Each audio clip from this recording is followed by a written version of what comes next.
welcome back. It's time to route the neck pocket for this guitar. And what I've got is a neck pocket template, and I'm going to lay it on the instrument and basically draw out where the pocket goes on the body.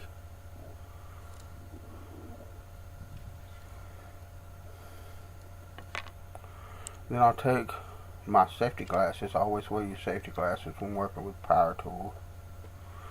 And I'll use a Forstner bit. I think this is like a 7/8 or 1-inch bit. And hog out material. And I want to go a little bit shy of the actual depth. The depth of this pocket for the type of guitars I'm making is 5/8 is standard depth. The portion of the Forstner bit that actually does the cutting, minus the shaft, is a 1/2 inch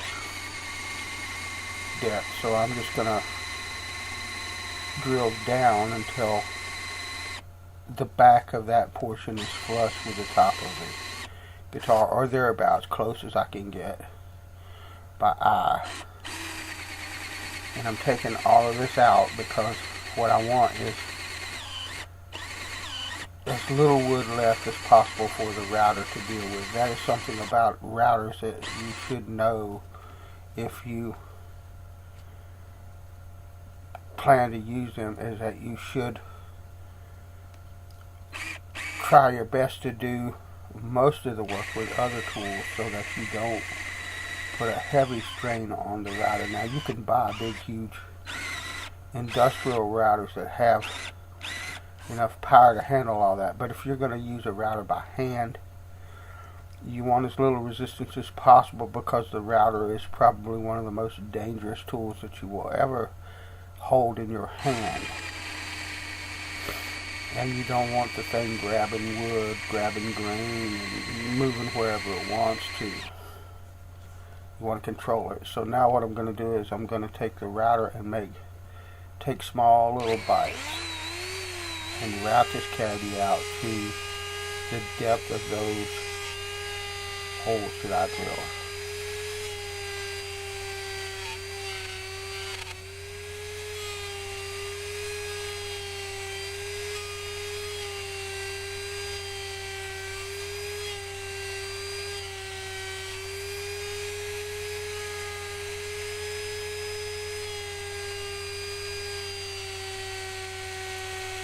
What I'm going to do is I'm going to use the same principle that I was just talking about.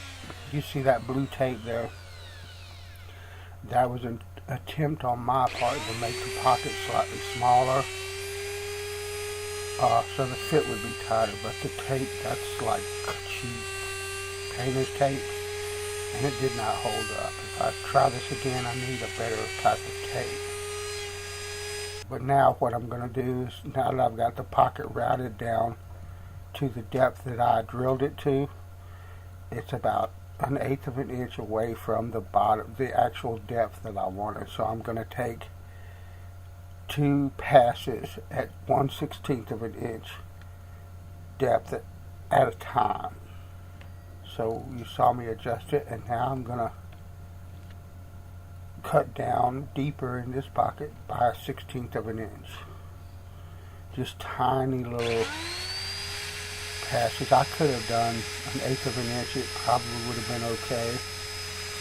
But the less strain you put on the router, the better everything works, because the bit is spinning at a very fast rate of speed. And if you see, I'm moving across and up and down and side to side, and if you take too big of a cut, that bit can catch, and before you know it, it'll cut a chunk clean out of whatever you're working on. So the best thing to do is go easy. And now I'm making a final adjustment to bring the neck pocket down to the correct depth.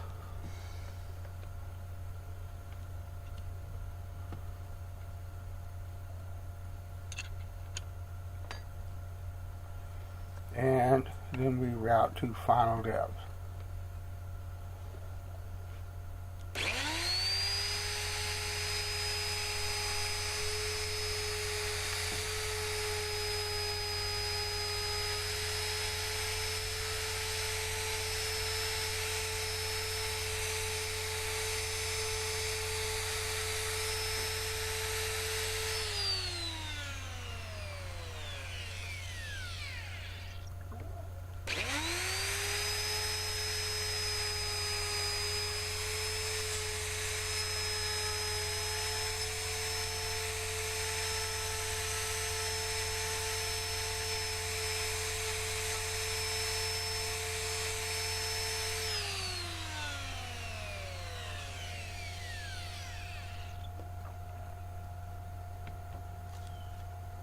And then unplug the router. As soon as you set it down, you're done with it. Unplug it. If you change bits on it, unplug it.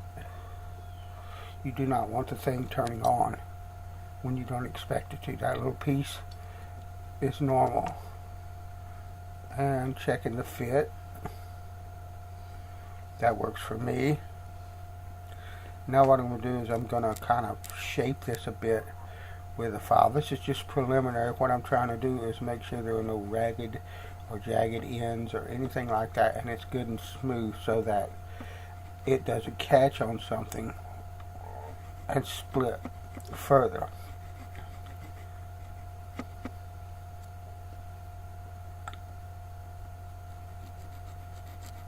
Because you don't want that. And then look at the fit again.